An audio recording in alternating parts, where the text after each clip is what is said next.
Ok, então vamos mais um vídeo aí então, né, do nosso canal do YouTube, Classe Teológica, certo? É um canal destinado para isso, né, para que possamos então postar aulas, né, sobre vários assuntos. É um canal aí recente, mas já com esse propósito aí.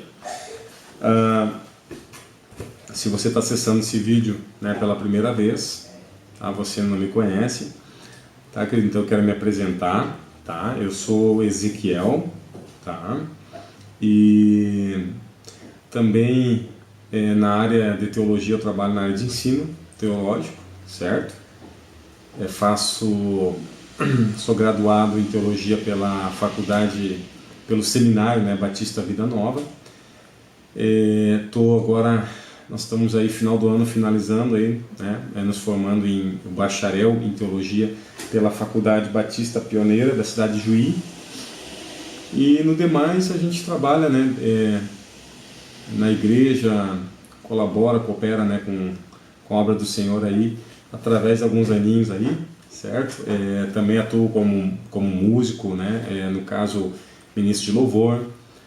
Também trabalho alguns anos aí com aulas de música, né, instruindo aí o pessoal um pouco mais sobre conhecimento de música, harmonia, técnica, enfim.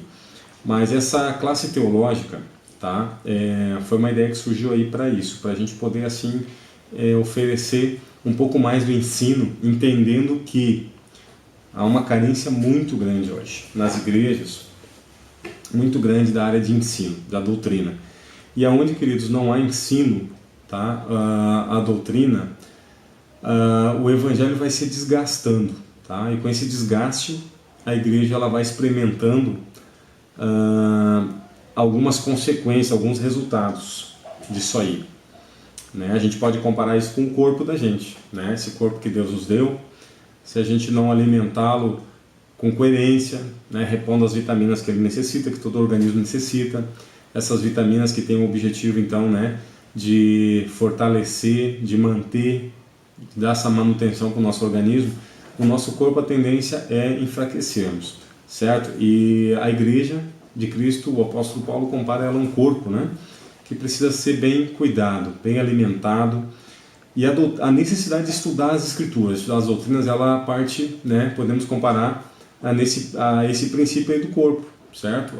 As igrejas, elas precisam estar alicerçadas na palavra de Deus, que é a única coisa, querido, que vai nos impedir, que vai impedir uma igreja de perecer na fé.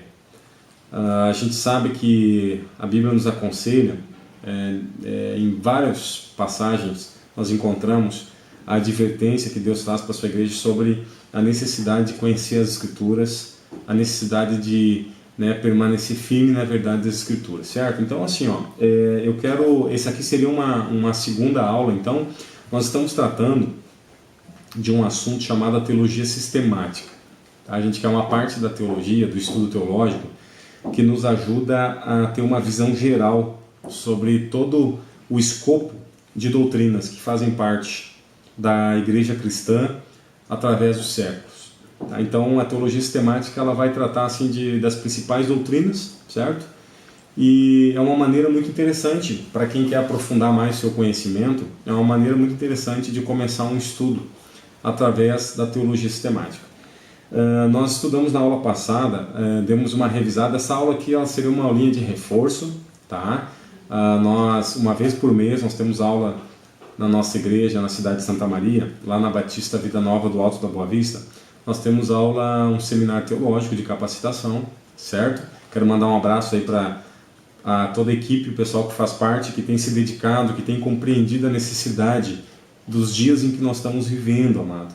Dias difíceis, para quem é cristão, é essencial, tá?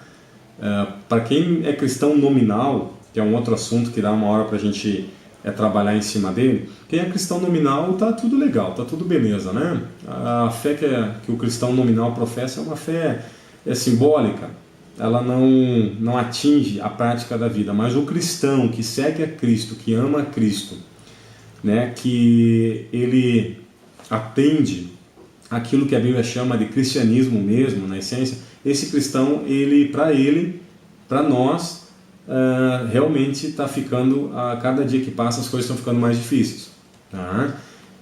Através do que tem acontecido na política, das articulações que tem se feito na política, a gente tem um cenário aí que tem se construído, e isso assim é certo, não é apenas uma especulação, realmente no mundo todo, não só no Brasil, amado, mas no mundo todo está se levantando aí, certo, de uma maneira muito sólida, uma grande perseguição, tá, à moral cristã, aquilo que Jesus ensinou, que os apóstolos viveram, aquilo que Deus quer que a sua igreja viva. Então, você que é cristão, né, eu faço esse convite, vamos estudar a palavra, te faço um apelo para que você busque conhecer mais das Escrituras, é a única coisa que vai te livrar, meu amado, das heresias, né, dessa liberalidade que está entrando dentro das igrejas, certo? Então, assim, ó, esse assunto aqui, a primeira aula a gente falou, nós ainda estamos nos prolegômenos, né? Prolegômenos seria a parte que nos introduz na teologia sistemática, certo?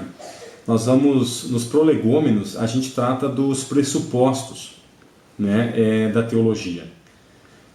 Pressupostos é aquilo que serve de base para nós construirmos uma doutrina, certo? Uma crença, uma ideia. A gente estudou então, na primeira aula, a gente falou sobre o pressuposto metafísico, né? Metafísico porque meta, ela quer dizer além de, né? Então além do físico. Nosso tema então da primeira aula foi Deus, um pressuposto metafísico, certo? Aí nós estudamos as cosmovisões e a gente viu que o teísmo é a visão, tá? É a cosmovisão que ela se encaixa com aquilo que a Escritura fala acerca de quem é Deus, né? De como esse Deus se revelou e como que esse Deus ele se manifesta, ele se relaciona com a sua criação, a humanidade. Então, o teísmo é a cosmovisão.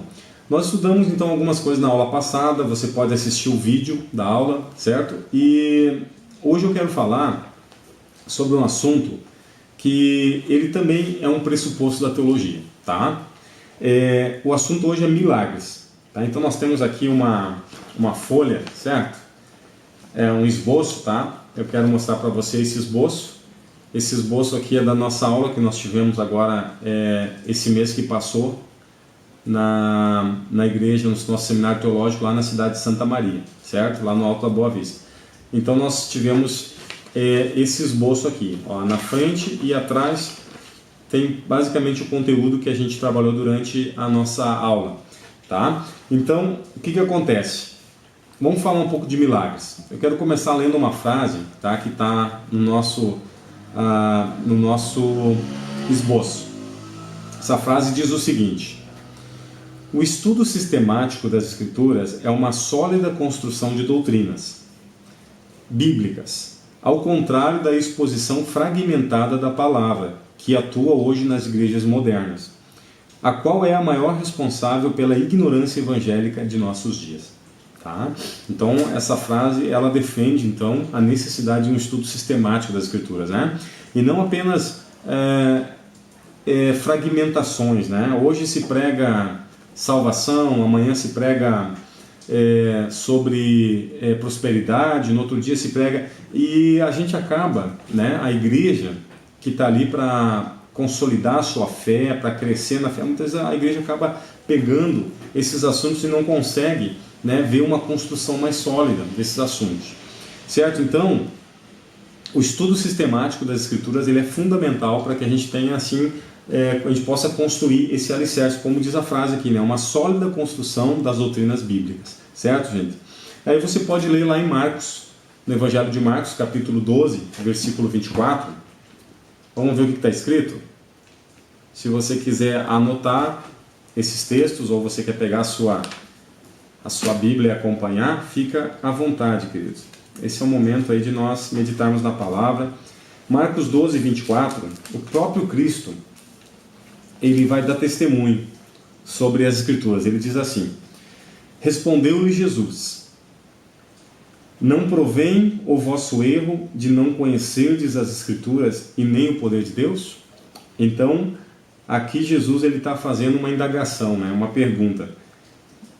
Respondeu-lhe Jesus: não provém o vosso erro de não conhecerdes as Escrituras nem o poder de Deus?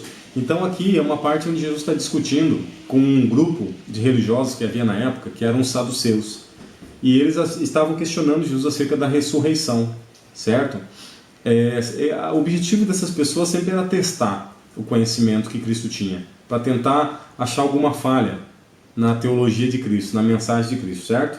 Mas Jesus então ele pergunta: por acaso o vosso erro não provém de não conhecerdes as Escrituras e nem o poder de Deus? Então fica essa pergunta aí, querido, né? Mostrando a necessidade de conhecer as Escrituras e também o poder de Deus, certo? Não podemos descartar uma da outra. Mas esse versículo então é um versículo inicial para a gente poder partir para o nosso estudo aqui, certo? Então olha que interessante. Milagres, um pressuposto sobrenatural, tá? Vamos ver algumas definições de milagre. Tá? Eu quero passar algumas definições para você. Eu vou te passar uma definição minha, tá? Sobre milagres, que seria o seguinte: algo natural. O que são milagres? É algo natural no mundo algo natural no mundo sobrenatural e algo sobrenatural no mundo natural. Ou seja, algo natural no mundo espiritual, são coisas que pertencem ao mundo espiritual, e algo sobrenatural no mundo material, né? São coisas que pertencem então ao mundo sobrenatural, mas que se realiza no mundo material. Se ficou difícil, eu vou traduzir para você de uma forma mais simples, tá? O Dr. Norman Geisler, tá? Ou Norman Geisler, tá? Ele define milagre da seguinte forma: o milagre é uma intervenção divina no mundo natural. Acho que fica bem mais simples, né? O milagre é uma intervenção divina no mundo natural, certo? Vamos então falar sobre a distinção entre milagre e a lei natural. Milagres não são apenas a suspensão das leis naturais, mas uma superadição sobrenatural às leis naturais. Não apenas uma pausa na lei de causa e efeito, mas um novo efeito inédito em operação. Certo, querido? Então, o que acontece? Existem pelo menos 3 formas que ao longo desses anos tem se definido milagre, certo? Dessas 3 formas, eu acredito que uma só é aquela que atende, né, que tem concordância com o que a Escritura fala, tá? Mas eu vou falar das 3 aqui para que você tenha conhecimento, tá? Para que amanhã depois, se você ouvir algo parecido com isso, você já tenha ouvido a respeito, você já tá sabendo, já está divertido sobre o assunto. No livro de Millar Erickson, tá? Que é uma teologia sistemática muito utilizada, é um autor de teologia sistemática muito utilizado no meio reformado principalmente. Millar Erickson ele fala das 3 opiniões a respeito de milagres que nós encontramos, relacionando milagres com as leis naturais que nós encontramos aí no mundo, certo? A primeira então delas seria assim a seguinte definição: milagres são manifestações de leis naturais pouco conhecidas ou praticamente desconhecidas. Tá? Então o que acontece?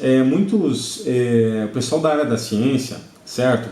Principalmente da área do ateísmo, né? Porque quando fala em ciência, querido, a gente precisa entender que nem todo cientista, sério, nem todo cientista que observa a natureza, que faz observações laboratoriais, que estuda a natureza, a maioria deles não são ateus. A maioria deles, através da natureza, consegue admirar a criação de Deus.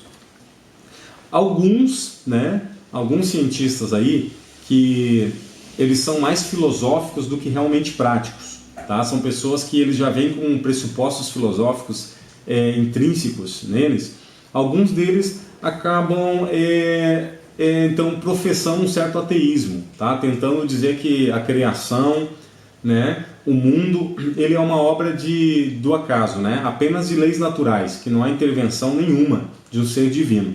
Isso a gente vai estudar mais à frente, né? Você já deve ter algum conhecimento disso através da famosa teoria da evolução, né?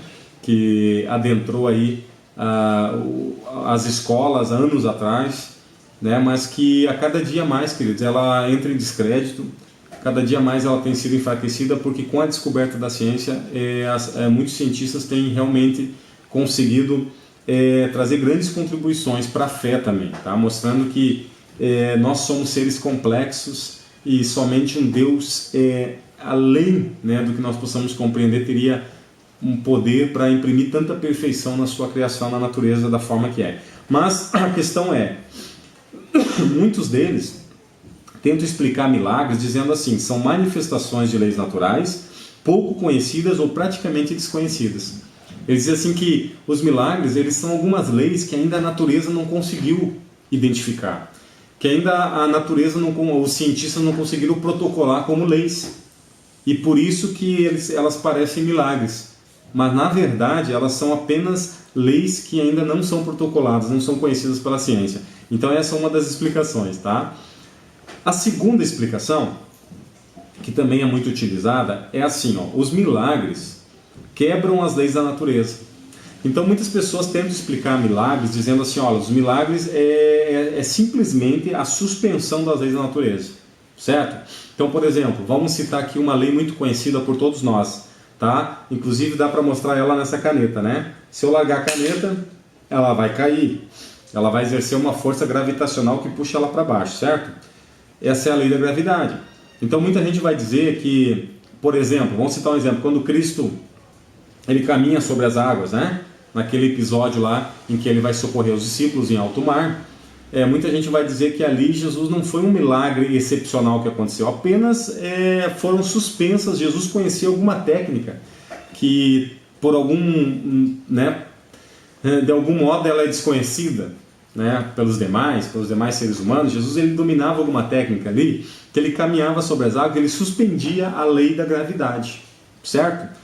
Então essa é uma explicação também de milagres, tá? Uma explicação natural que não fecha, assim como a primeira não fecha com aquilo que a Escritura ensina acerca de milagres. Agora eu vou passar para você a terceira explicação de milagres, tá? Como que funciona essa relação dos milagres com as leis naturais. A terceira diz o seguinte: quando os milagres ocorrem, as forças naturais são contidas pela força sobrenatural. Então o que essa posição está dizendo? Essa ideia, ela está dizendo o seguinte, que quando os milagres acontecem, no acontecimento do milagre, essas forças naturais, elas não são anuladas, elas são contidas, porque uma força maior, que é uma força sobrenatural, ela passa a operar, ela entra em ação. Ou seja, uma força maior que a força da natureza, que está além da força da natureza, ela opera exatamente ocasionando o milagre, certo?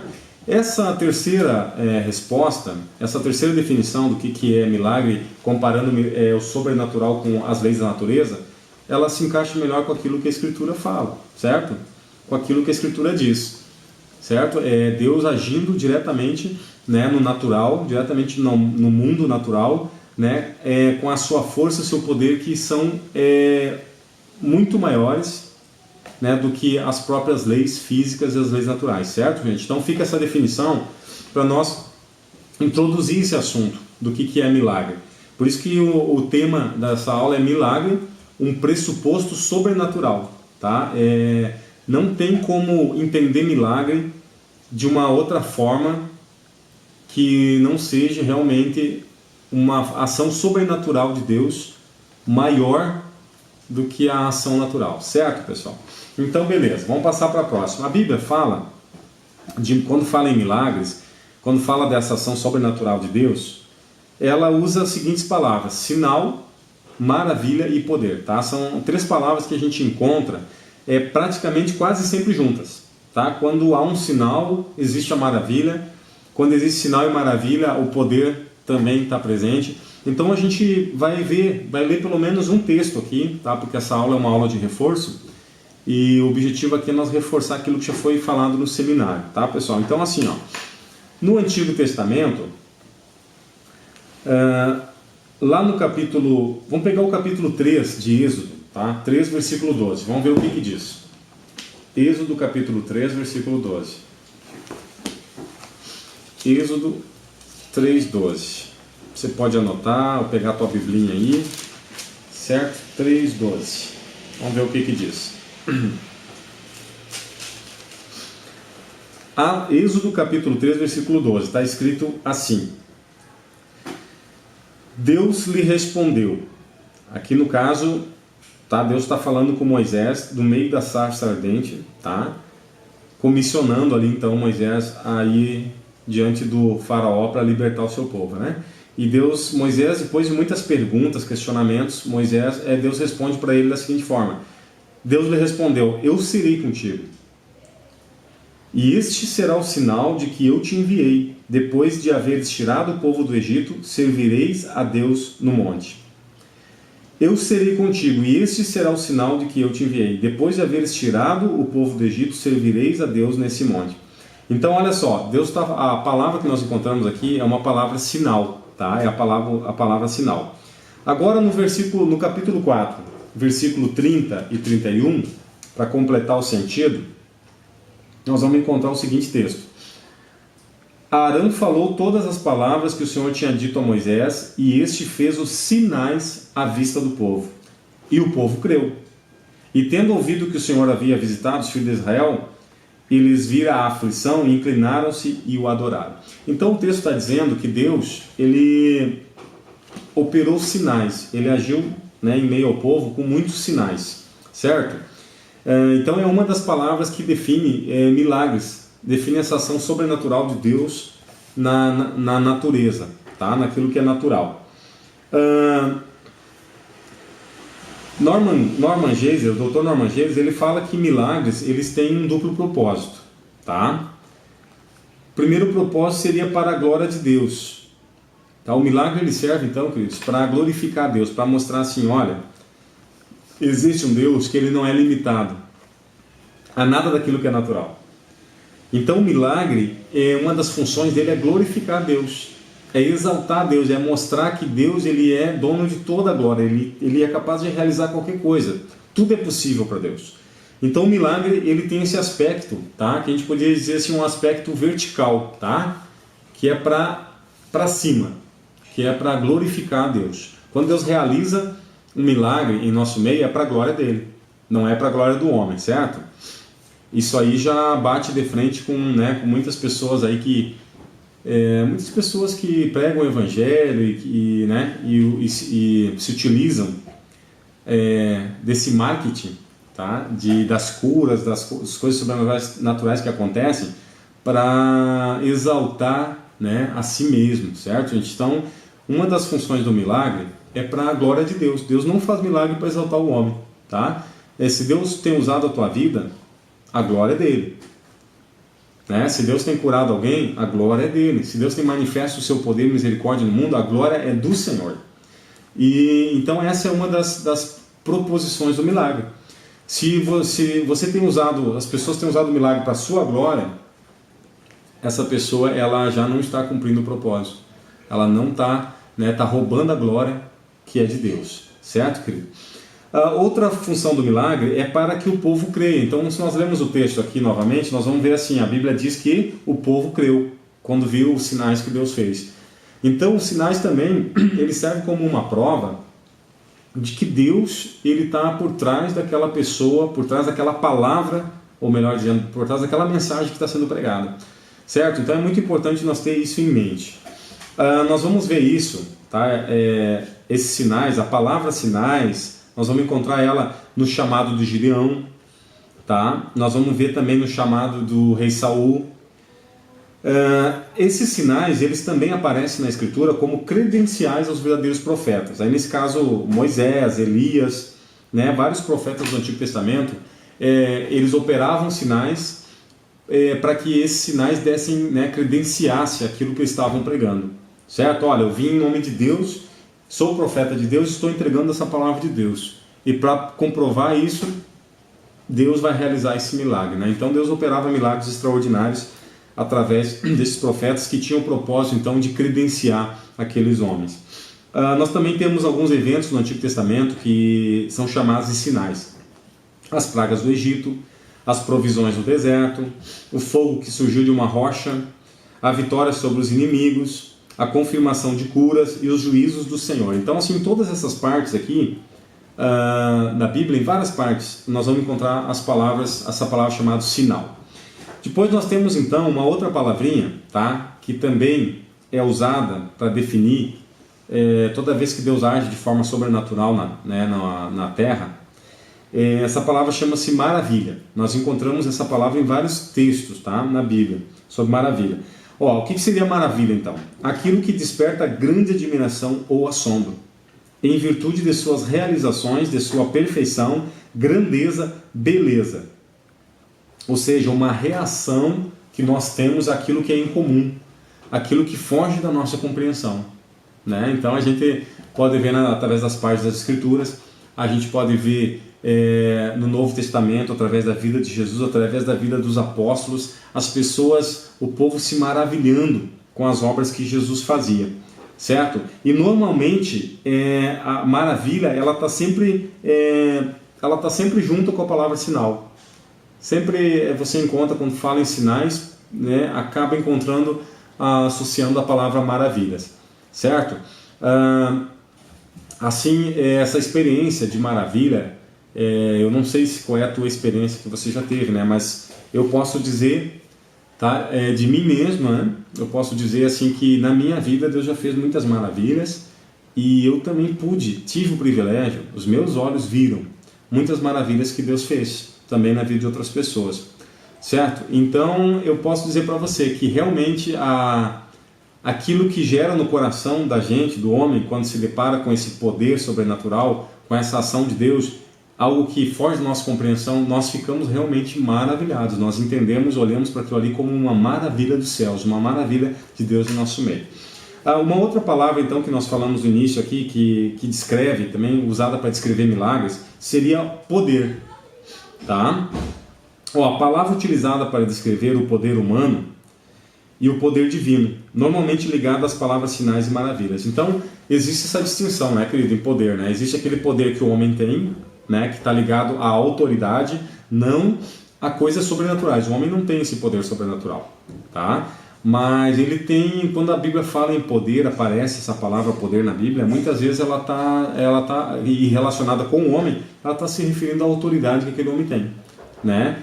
Autoridade sobre outros seres humanos, certo? Então isso é visto como, aquele homem é poderoso, certo? A Bíblia fala que na época do pré-diluviana, antes do dilúvio, haviam homens que eram poderosos na terra. Fala de Nimrod e fala de outras pessoas também, homens que eles eram, né, os Benai Elohim, que a Bíblia fala, que eram homens que eles eram gigantes que habitavam na terra. Eles também eram vistos como homens poderosos, porque eles dominavam sobre os outros pela força, né, por aquilo que eles tinham a mais.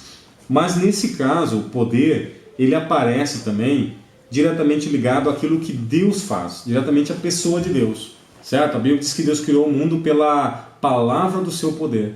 Então nós encontramos esse texto lá.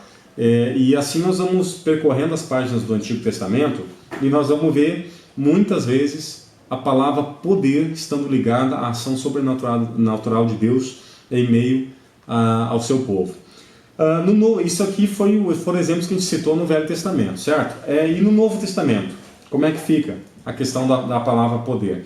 Bom, no Novo Testamento, a palavra sinais aparece 77 vezes, tá? E se refere ocasionalmente a eventos corriqueiros, como a circuncisão, né? Nós vemos que a circuncisão ela era vista como um sinal da aliança de Deus com a descendência de Abraão, certo, querido? Então a palavra sinais ela aparece também falando de alguns eventos corriqueiros, tá? Em meio ao povo. Mas principalmente a palavra sinais ela aparece no Novo Testamento se referindo aos milagres de Jesus, curas, transformações, ressurreições, e também em Atos dos Apóstolos, né? Na história da igreja de Atos, nós vamos ver muito essa palavra, né? Essas palavras sinais, maravilhas e poder sendo utilizadas se referindo à ação de Deus de uma maneira sobrenatural através da vida desses homens, certo? Ok. Então assim, eu vou dar uma definição aqui do que é sinal, maravilha e poder, tá? Se você quiser pegar a canetinha, anotar, pode anotar no Ok, então vamos definir dar uma definição aqui do que seria então, encaixando, né, juntando essa questão da maravilha, do sinal e do poder. Então essa frase aqui, essa definição, ela vai trazer esse sentido mais amplo, né? Aplicando essas três formas de sobrenatural. Então, o que seria um milagre? Seria então, um milagre é um evento incomum, entre parênteses, maravilha, que transmite e confirma uma mensagem comum, entre parênteses, sinal, por intermédio de uma habilidade incomum, poder. Tá? Então, repetindo de novo, um milagre é um evento incomum, nesse caso, maravilha, que transmite e confirma uma mensagem incomum, nesse caso, um sinal, por intermédio de uma habilidade incomum, nesse caso, o poder. Então, aqui nós estamos falando de três, né, de três formas aqui, que seria a fonte, a natureza e o propósito. Qual é a fonte do milagre? Deus. Qual seria a natureza do milagre? Seria algo incomum, né? Algo sobrenatural. E qual seria o propósito do milagre? Né? O propósito desse sobrenatural seria trazer uma mensagem de Deus, né? Então, isso aí fica uma definição importante, né? Para a gente entender como que funciona essa questão do sinal, maravilha e poder, certo? No caso, o autor aqui, tá? Ele vai falar então do propósito do milagre. Como nós já falamos, o primeiro propósito, glorificar Deus, e nós falamos também que o outro propósito seria então trazer fé, né? Testificar ao povo, né? Que é Deus que está falando. Mas eu quero definir aqui de uma forma um pouquinho mais completa, ampliando um pouco, tá? Que seria assim, qual os propósitos do milagre então? O primeiro seria glorificar a natureza de Deus, tá? O segundo seria confirmar as credenciais de certas pessoas na posição de porta-vozes de Deus. E o terceiro seria propiciar evidências para que haja fé em Deus. Então fica mais interessante a gente trabalhar, né, dessas três formas, tá? Então qual seria o propósito do milagre? Por que o milagre existe? Primeiro, para glorificar a Deus. Segundo, tá? Para credenciar aquelas pessoas que falam, né, que são porta-vozes de Deus. E terceiro, né, para que o povo creia, para trazer evidências para que as pessoas creiam na mensagem que, né, está sendo falada, está sendo pregada nesse caso. A Bíblia fala em João 6, versos 2 e versos 14. Vamos ver o que se trata. Voltando ao texto, então, continuando, tá? João 6, 2, querido, versículo 2 e depois o 14, tá? O versículo 2 diz assim: seguia-o numerosa multidão porque tinham visto os sinais que ele fazia na cura dos enfermos. E lá no versículo 14 diz assim: vendo, pois, os homens o sinal que Jesus fizera, disseram: este é verdadeiramente o profeta que devia vir ao mundo. Então está aí o terceiro propósito. Então, repetindo, tá? Primeiro propósito dos milagres: glorificar a natureza de Deus, que já foi falado. Segundo, confirmar as credenciais de certas pessoas na posição de portas-vozes de Deus, certo? E terceiro, propiciar evidências para que haja fé em Deus. Tá? Infelizmente, para a destruição do homem, nem todos crerão. Certo, queridos? Então tem alguma parte que Jesus ele volta, né, para a sua terra, onde ele começa a pregar a palavra, e o povo ali não deu crédito para a mensagem de Jesus. E Jesus ele fala que no último dia, no dia do julgamento, do juízo, as nações como Sodoma e Gomorra, né, elas se levantarão para julgar aquelas cidades ali que não deram ouvidos ao Filho de Deus, né? Mostrando que a incredulidade ela é um pecado, né, terrível. A incredulidade é um pecado terrível. Quando não se crê na palavra, tem os sinais. Quando não se crê nos sinais, amado, para confirmar que aquela palavra foi pregada, então não tem mais nada o que fazer, certo? Simplesmente só espera, aguarda o juízo. Só o juízo que pode aguardar essa pessoa, não tem outra coisa que se faça, tá? Porque Deus ele envia uma mensagem verdadeira, ele fala através de um profeta, de um homem que ele levanta, ele dá sinais e mesmo assim alguém não crê, então realmente aí não tem o que fazer. Aí é aquilo que Jesus falou, né? Essas cidades elas vão se levantar no dia do juízo para julgar, né? Para ver a severidade que é não crer, né? Diante de tantas evidências, ok? Então, vamos continuar aqui o nosso estudo. Terminamos falando do propósito dos milagres. Foram os milagres limitados aos apóstolos? Aí tem uma pergunta, que essa pergunta ela ela é uma razão de muito debate, tá? Atualmente, certo? Sempre foi, né, uma razão de muito debate. A pergunta é, foram os milagres limitados aos apóstolos? O que você acha, querido? O que você acha nessa indagação? Será que só na época dos apóstolos houveram milagres? Ou Deus continua operando milagres? Certo? Bom, o livro de Atos é o livro que vai, né, embasar todos esses milagres que houveram na vida dos apóstolos ali. Depois, nós temos alguns textos de milagres, tá? Na igreja neotestamentária, certo? Na carta de Coríntios, no capítulo 12, versículo 10. Na carta aos Gálatas, capítulo 13, versículo 5. E em Atos 6, 8. E Atos 8, do 6 ao 7. Existe um grupo, tá? A igreja hoje ela é meio dividida, tá? Isso a nível mundial, tá? A igreja é meio dividida. De um lado da corda, existe um grupo de cristãos que não acredita, tá, na continuidade dos dons, principalmente do que se refere a milagres extraordinários, tá? Muitos deles ainda não acreditam. Por quê? Muitos deles vão... um dos argumentos principais vão dizer que os sinais aconteceram na vida dos apóstolos para testificar que a mensagem que eles estavam pregando era verdadeira. E que eles foram aqueles então que escreveram, Deus usou para escrever, para definir ali então, né, a mensagem para a igreja, certo? E que então eles precisavam, como apóstolos, ter na vida deles sinais. O Espírito Santo deu a eles para que as pessoas não duvidassem, para que crescem que eles eram homens inspirados e homens usados por Deus. Ou seja, em outras palavras, eles foram o fundamento, aqueles que deram o fundamento. Então, uma vez que o fundamento foi dado, não haveria o porquê, né, esses milagres continuarem, tá? Então, de um lado da corda existe os cessacionistas, essa palavrinha mesmo que eu falei para você, tá? Cessacionistas são aqueles que acreditam que os milagres cessaram depois da morte do último apóstolo ali, certo? Do outro lado da corda, do lado de cá, existe um outro grupo que acredita que os milagres não cessaram, certo? São chamados muitas vezes de continuistas ou restauracionistas, tá? Ou seja, aqueles que ainda acham que os mesmos milagres que Jesus operou no Novo Testamento, na mesma proporção, no mesmo poder, no mesmo impacto, com a manifestação dos mesmos dons, elas continuam operando ainda nos dias de hoje, certo? Então, essa aula, ela vai também abordar essa questão, tá?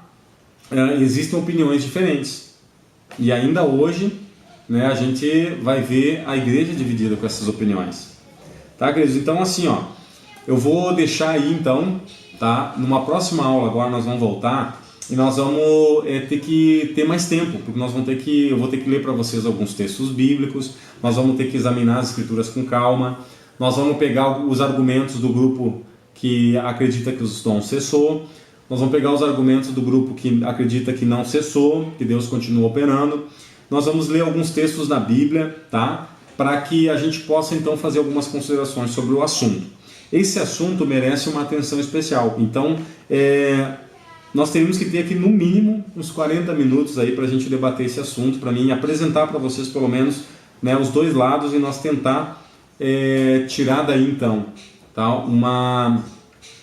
uma ideia, tá, bíblica sobre o que tem acontecido hoje, se esses milagres continuam ou se eles cessaram, tá, querido? Então fica aí esse gostinho de quero mais, um ponto de interrogação, para que na próxima aula que eu postar, você acompanhe então sobre o cessacionismo ou o continuismo, que esse é o tema então que tem dividido a igreja, tá?